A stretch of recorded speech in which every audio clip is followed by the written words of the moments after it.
Kick it off anyway. Welcome to Tim Molenaar and Brett Deacon, both on the sick list. Can I start by having an update on how we're doing? Brett, you withdrew before Northampton last week, and I hear a wicked rumour you were dropped in a line-out this week, is that right? The rumour is almost true. I pulled my thigh muscle a couple of weeks ago in training, just did a sprint session. To be honest, we rushed myself back for it for one of the long games, and it was tight in that, so they withdrew me. And then doing line-out training against Northampton, I re-pulled it. So it was only a minor one, so it was touch and go whether I could fit this weekend, and then just chose to not to take part because I'm risking anything again. So don't feel we wanted to do. So back for quickness. Tim, you pre-season at the Present the Players Day, you had a bit of a sling. What was the problem and how are we recovering?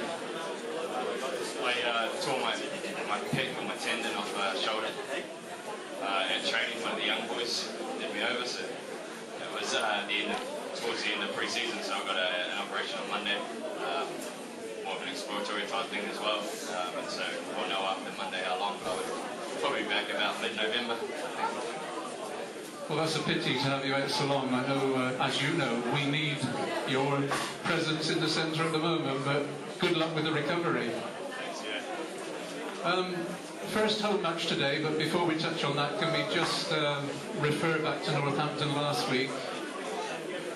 Would you folks as a squad, and I'll perhaps ask you, Brett, feel that there was sort of 50% disappointment and 50% encouragement there? Disappointment with the result, but some encouragement with the performance?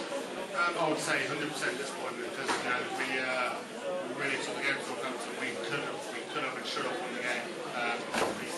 The mistake towards the end there with Will James because it was this that cost us really. He knows that. He's felt pretty down a week about it. So yeah, we should have came away with 4 points from that game. No problems about it. So we're really pushing about that. And moving forward, positives that came out of that with such a small squad at the moment, obviously with the injuries we have, we can really lead ahead and start with this game this weekend with Derby, which will be really interesting and a good fight. Presumably last week it was fairly obvious that we were winning fairly good ball from the forwards, but our backs looked very, very sharp. Presumably, weather permitted, it should be dry out there. We're going to be trying to move the ball very quickly through the backs today. Yeah, definitely. We've got a really dangerous back three. Johnny May in the central outside centre, who's got his speed is just phenomenal. So he's a real danger threat. I'll let Tim speak about it centrally, but having the balance between Barney Curler and Johnny May, it's a good balance and should really help take into the start. Tim, as a centre and a very, very good one, how have you viewed Les's conversion, if only temporarily? Has he really stepped in, or is it a really long-term learning circle? I think it's a good move for Les, to be fair. I mean, he's fairly natural build for a 12, to be honest, and he's only played, this is his third game since I've been here that he's played. I think it's his third game full stop at 12. It's not something you can just step into and naturally know what to do. He's learning a little bit, but last week compared to the week before against Russia was 100%. I mean, I would say he dominated their centres last week. So like Dick said, with the combination of him and Johnny May, I mean, you've only got to split the centres and Johnny's on the outside, or Les is through the middle. But there was a few worries about what we were going to do in the centres, but to be fair, I think we're as strong as ever at the moment. Good. Right. Anyone going to help me by sticking a hand up? Please do not be shy. We only have a limited time. No one wants to help Graham with a question. Okay, Sergeant. Let's think about this World Cup for a moment then, chaps. Tim, you must have been delighted with New Zealand's start yesterday, and Brett, probably with the family connections as well, probably somewhat disappointed with England today. First of all, New Zealand, are they going well? I mean, this is early stages, and New Zealand tends to float through the early stages of the World Cups. They're top seeds, so they get given fairly, I wouldn't say easy games against Tonga, but games they're expected to win. So, you know, it's early days, very much so. To be fair, England have started like that in previous World Cups and made the final and won it once, didn't they? So, I mean, I wouldn't take too much out of it. Would you agree with that, Brett, or were we really poor this morning? I think Argentina are one of those sides that really spoiled it right down. They were just playing slow and they didn't really play that much rugby either. I think England had a bad day all round. You can see John Wilson made some more kicks on the bounce. So I think collectively they weren't at the races, but I think Argentina was instead spoiled and didn't really take the game to England on attacking. On the way in, I was listening to the radio, and they were already coming up with the theories about why Argentina and Johnny Wilkinson were missing kicks. Was it just simply bad kicking, or is there a different ball? Is it in that sort of greenhouse effect? Is there a lot of dew on the ground, or was it just bad kicking? Tim? I think it's just a bad day, really. I mean, it's first game World Cup, a lot of nerves, hiccups, I suppose. Southern Hemisphere here might be a bit heavier, I don't know. Yeah, I think they put it down as bad stuff. Anybody yet brave enough to ask a question? Yes, sir.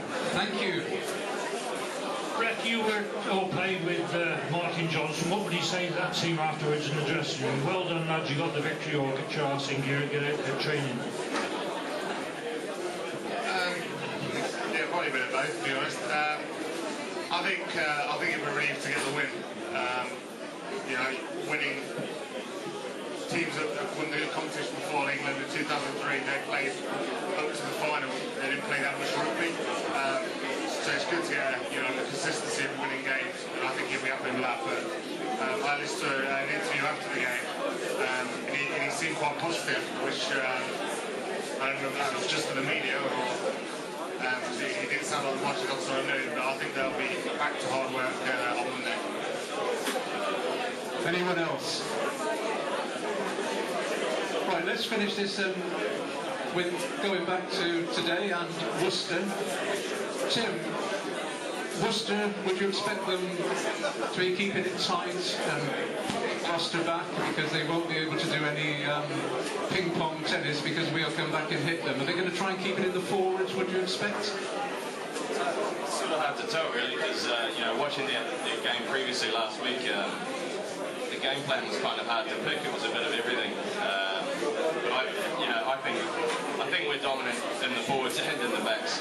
So whether they keep it tight or whether they start throwing it around, I think it's only it should be only a matter of time before we take over and take control. But I would hope they don't have enough ball to have any choice to what they do, really. Sounds as though you're looking for a bonus point win today, and fabulous. Brett, a few people missing in the forwards, but I think a lot of us at Northampton last week were surprised at just how, well, I won't say easily, we held Northampton fairly comfortably. With new faces in the pack, Kistolini and now Tom Savage, Matt Cox probably playing a position you would have been today. Everyone says we've got a thin squad, but it still seems as though we're able to produce the goods. Would you agree with that? Yeah, definitely. What Gloucester have done in the last 2 years is really focus on training together. Everyone gets a chance of training. So set piece wise, it's practiced a lot during the week. I think that's just coming out in our games now. These guys that are putting up the front line players are getting a chance and playing well, because in training they do it week in, week out. I think missing Alex Brownsdale will be a big loss in the lineup, because obviously he pulled the lineups. But it's Will James in the corner today. It's not his natural role, especially up against Gillies, who is a renowned for his lineup abilities. But I think if we match the intensity, and I think today's ball pack's quite evenly matched in terms of physical play. I think it's down to what 13 years into the game, or years into the game, and then ideally want to see the league on the front of these areas. So you'll go along with Tim and think we're going to win this and probably be pulling away at the end? I think so. I think we'll be a lot fitter than Worcester. About the work we've done pre-season, so I think this won't be an issue. I think maybe Worcester will struggle to get with the speed of ball on their pitch. Right, but before I let these lads go, anyone want to ask a question? In that case, boys, can I thank you both for coming down and having a word with us. Good luck with the recovery. Hope to see you back at Quins next week, and Tim, get you back well before Christmas.